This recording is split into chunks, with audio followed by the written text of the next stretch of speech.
quando você começou, você falou que tava com medo de se sentir mais estressado e tal. Rolou isso? Não, Não rolou? não. A única coisa é quando eu tô, por exemplo, esse tempo caiu o WhatsApp, né?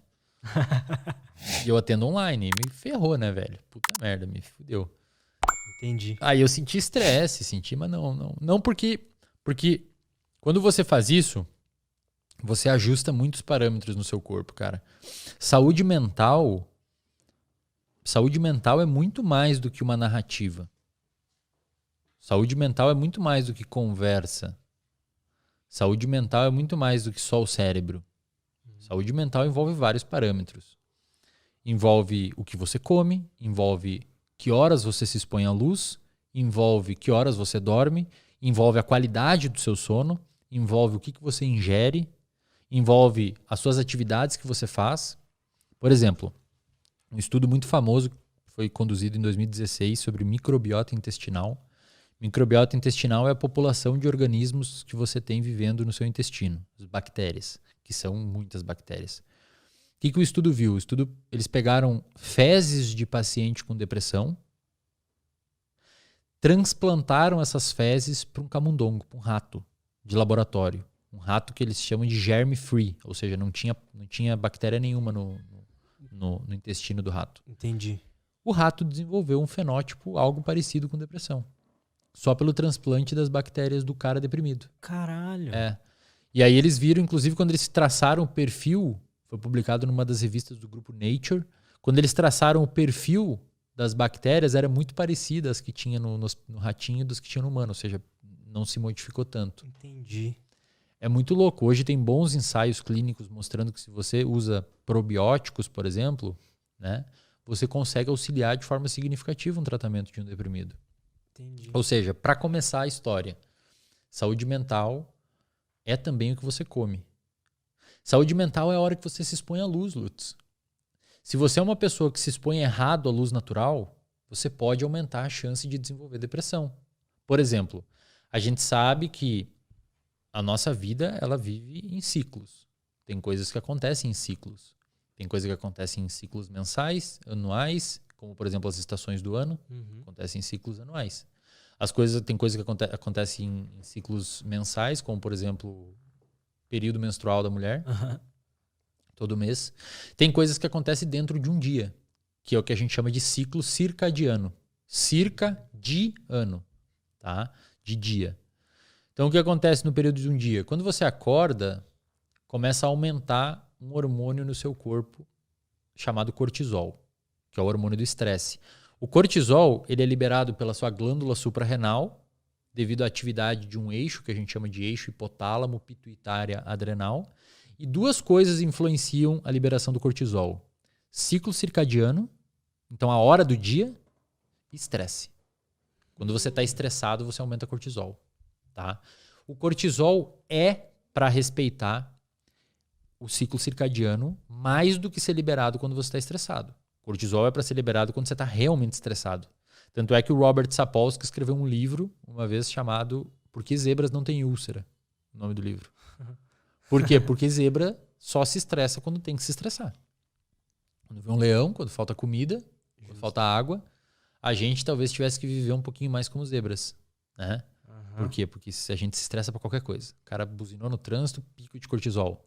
Faltou luz, pico de cortisol. Tem que ir lá no mercado. Às vezes você está em casa, sentado, pico de cortisol. Não era para estar ocorrendo pico de cortisol.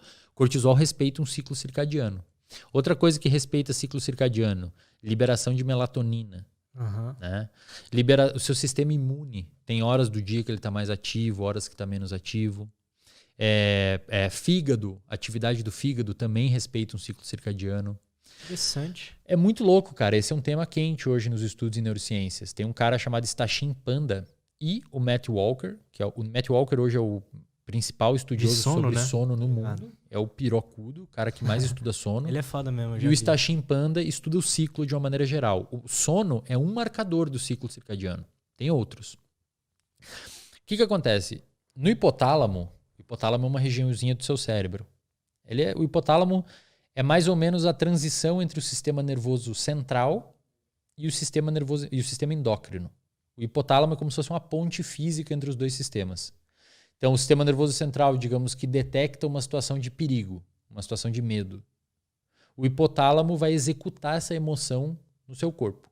Entendi. Então, se detecta que quando você entrou uma cobra ali, a amígdala detecta isso, avisa o hipotálamo e o hipotálamo manda cortisol, manda adrenalina para falar assim, meu, entrou uma cobra. Dá taquicardia, ele executa a emoção no seu corpo. Então, isso tá no sistema límbico?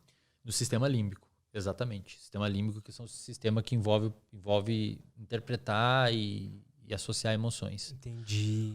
Olha que legal. No hipotálamo tem um núcleo chamado de núcleo supraquiasmático. O hipotálamo faz muita coisa. Ele que te dá fome, ele que te dá vontade de transar, ele que te dá sono. O hipotálamo é tipo assim um grande relógio mestre ali no seu cérebro. Ele que coordena o seu dia.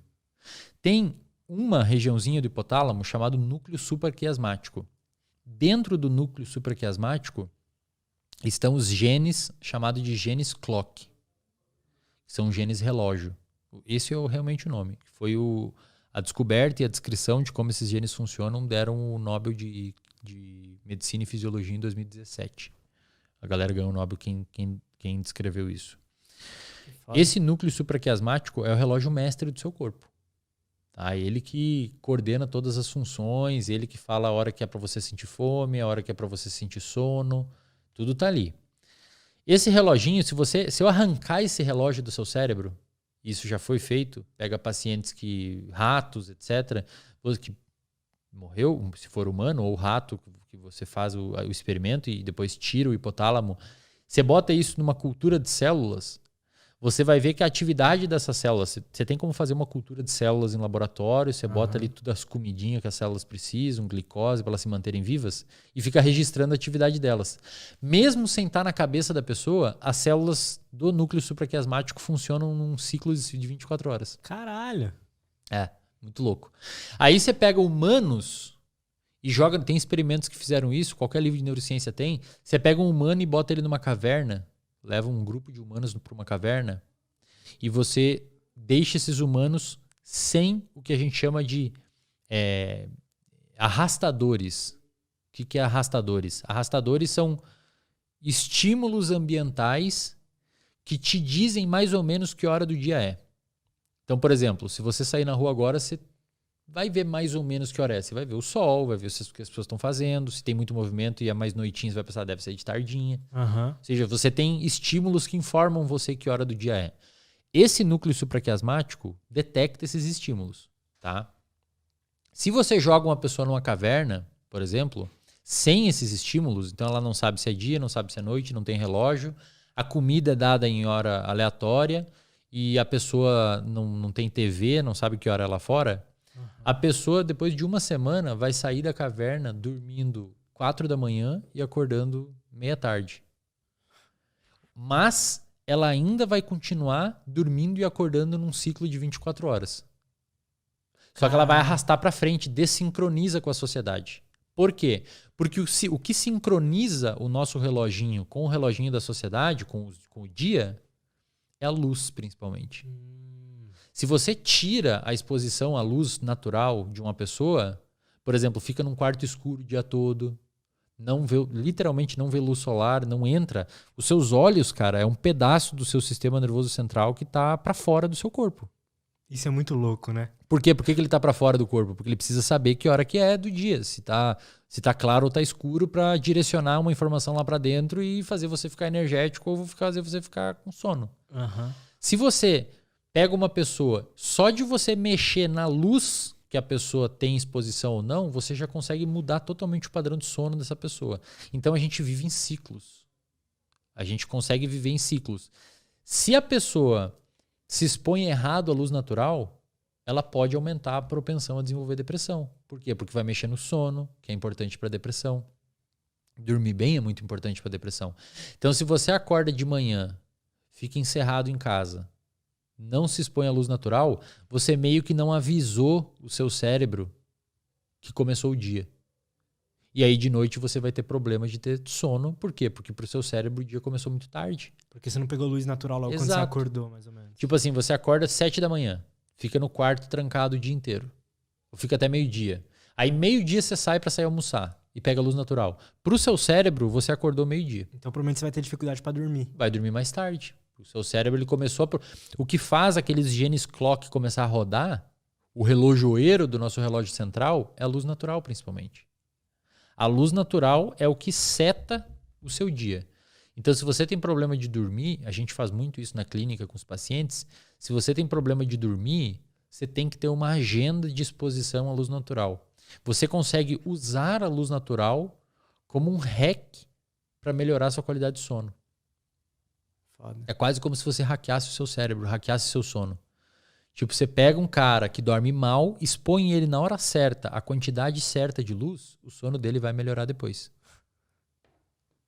Aí, isso é o que o Matt Walker principalmente estuda. Aí um cara chamado Sachin Panda, que tem um livro chamado The Circadian Code, ele estuda o papel da alimentação, cara, e do exercício físico. Esses mesmos genes clock que você tem no núcleo supraquiasmático, que o principal arrastador do seu ciclo é o sol, a luz natural. Então, se você não se expor, repito, se você não se expõe à luz natural no horário certo, você não vai ter o seu ciclo ajustado. O seu cérebro é uma extensão externa. Desculpa. Os seus olhos são uma extensão externa do seu cérebro. Eles estão para fora da sua caixa craniana para detectar o que está acontecendo no ambiente. Você tem que dar o estímulo para ele, para o seu cérebro. É como se o núcleo supraquiasmático mandasse um braço fora da sua caixa craniana para ficar olhando assim, tipo, o que está acontecendo aqui? Tá dia ou tá noite? Aí, de acordo com a informação que você dá para o seu braço do núcleo supraquiasmático, que é o seu olho, ele vai ditar a ritmicidade do seu corpo. Então, nossos olhos são quase uma extensão do cérebro, né? São uma extensão do cérebro para fora. A gente tem no nariz também. No nariz, bem dentro do nariz, tem corpos de neurônios que ficam ali. Ficam jogadinho para fora, assim, para Isso é muito louco. detectar. Então, se você se expõe e você tem uma agenda certa de exposição à luz natural, o Andrei vai falar muito sobre isso quando vir aqui, você consegue ditar o seu ritmo biológico. Então, cara, eu pego o paciente com problema de sono, que esse é um ajuste que a gente faz no sono do paciente, mas talvez o mais importante. Só de você pedir para o paciente se expor à luz natural na hora certa, às vezes só abrir a cortina do quarto de manhã, cara. Ele fica trabalhando com a luz acesa do teto. Uma luz acesa do teto não dá a intensidade em lux, que é a unidade de medida da luz, suficiente para ativar as células do supraquiasmático. Você tem que ser a luz natural.